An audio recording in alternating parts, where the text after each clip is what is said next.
कहानी शुरू होती है शिवपुर नाम के एक छोटे से गांव से, जहां कमला नाम की एक महिला रहती थी।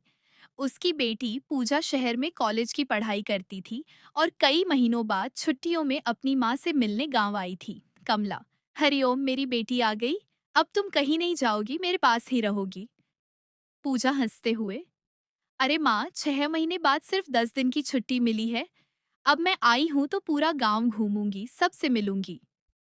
कमला, थोड़ा चिंतित होकर, ठीक है, लेकिन शाम होने से पहले घर आ जाना। अगले दिन पूजा अपनी माँ के साथ बाजार जाती है।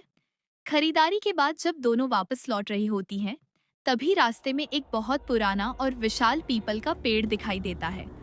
उस पेड़ के चारों तरफ अजीब सा सन्नाटा छाया होता है और उसकी टहनियों से कुछ काला काला सा लटकता नजर आता है। पूजा उस पेड़ को देखकर रुक जाती है। पूजा, माँ, ये पेड़ इतना डरावना क्यों लग रहा है और ये काला काला क्या लटक रहा है?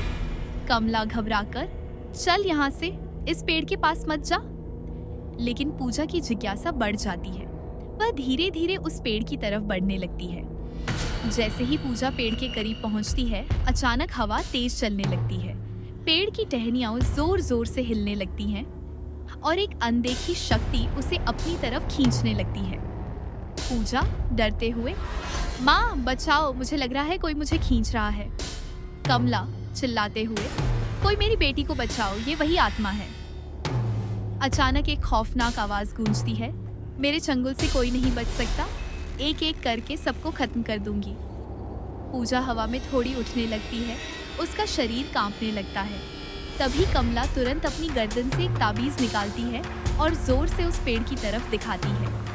जैसे ही ताबीज की रोशनी पेड़ पर पड़ती है, एक चीख गूंजती है, नहीं ही, ये शक्ति अचानक वह अदृश्य ताकत कमजोर पड़ जाती है और पूजा जमीन पर गिर जाती है। कमला दौड़कर उसे पकड़ लेती है और दोनों जल्दी जल्दी घर की ओर भागती है। घर पहुंचने के बाद पूजा कांपते हुए अपनी माँ से पूछती है, पूजा, माँ, वो क्या था? वो मुझे क्यों मारना चाहती थी? कमला गहरी सांस लेकर कहती है, ये कहानी बहुत पुरानी है और बहुत डरावनी भी। कमला बताना शुरू करती है।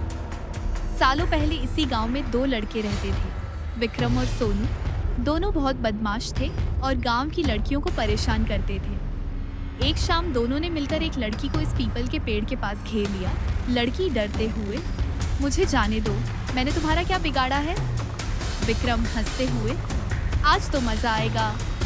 सोनू नशे में था और बात बढ़ते बढ़ते हाथापाई में बदल गई। लड़की खुद को बचाने की कोशिश करती रही, लेकिन सोनू ने गुस्से में उसका गला इतनी जोर से दबा दिया कि उसकी वही मौत हो गई। दोनों लड़के डर गए। सोनू घबराकर, ये मर गए, अब क्या करें? विक्रम, जल्दी भाग यहाँ से। लेकिन जैसे ही वे भागने लगते हैं, अचानक उस लड़की का शरीर हिलने लगता है। उसकी आंखें पूरी तरह काली हो जाती हैं और वह धीरे धीरे उठकर खड़ी हो जाती है। एक भयानक आवाज उसके अंदर से निकलती है, अब तुम दोनों कहीं नहीं जाओगे। वह लड़की अब एक खतरनाक डायन बन चुकी थी। वह दोनों लड़कों को हवा में उठा देती है। विक्रम चिल्लाते हुए, हमें छोड़ दे, गलती हो गई। उस रात के बाद गांव में अजीब अजीब घटनाएं होने लगती हैं। जो भी उस पीपल के पेड़ के पास जाता, वो कभी वापस नहीं आता। रात के सन्नाटे में लोगों को औरत की चीखें सुनाई देती। मुझे इंसाफ चाहिए। गांव वाले डर के मारे घरों से निकलना बंद कर देते हैं। आखिरकार सभी लोग एक सिद्ध बाबा के पास जाते हैं। गांव वाले, बाबा हमें बचा लीजिए, वो डायन हमें खत्म कर देगी। बाबा गंभीर होकर, ये कोई साधारण आत्मा नहीं है, इसे बहुत दर्द और अन्याय मिला है, इसे खत्म करना आसान नहीं होगा। बाबा सभी को ताबीज देते हैं, जब तक ये ताबीज तुम्हारे पास है वो तुम्हें छू भी नहीं सकती। फिर बाबा एक योजना बनाते हैं। अगली रात सभी लोग मिलकर उस डायन को उसी पीपल के पेड़ के पास बुलाते हैं। अचानक तेज हवा चलने लगती है। पेड़ की टहनियां जोर जोर से हिलने लगती हैं और एक काली परछाई धीरे धीरे सामने आती है। डायन गुस्से में, तुम सबने मुझे बुलाया है, अब कोई नहीं बचेगा। तभी बाबा सामने आते हैं। बाबा, तेरा अंत आज ही होगा। बाबा एक अभिमंत्रित तलवार उसकी तरफ फेंकते हैं। तलवार जमीन पर गिरते ही तेज रोशनी फैलती है। डायन तड़पने लगती है। नहीं, ये क्या हो रहा है? उसका शरीर जलने लगता है।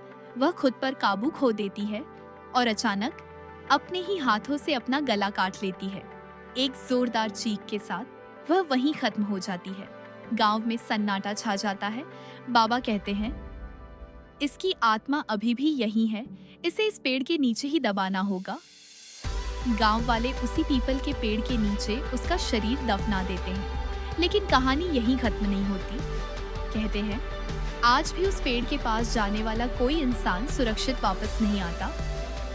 रात के अंधेरे में उस पेड़ से आज भी एक आवाज आती है, मुझे इंसाफ चाहिए।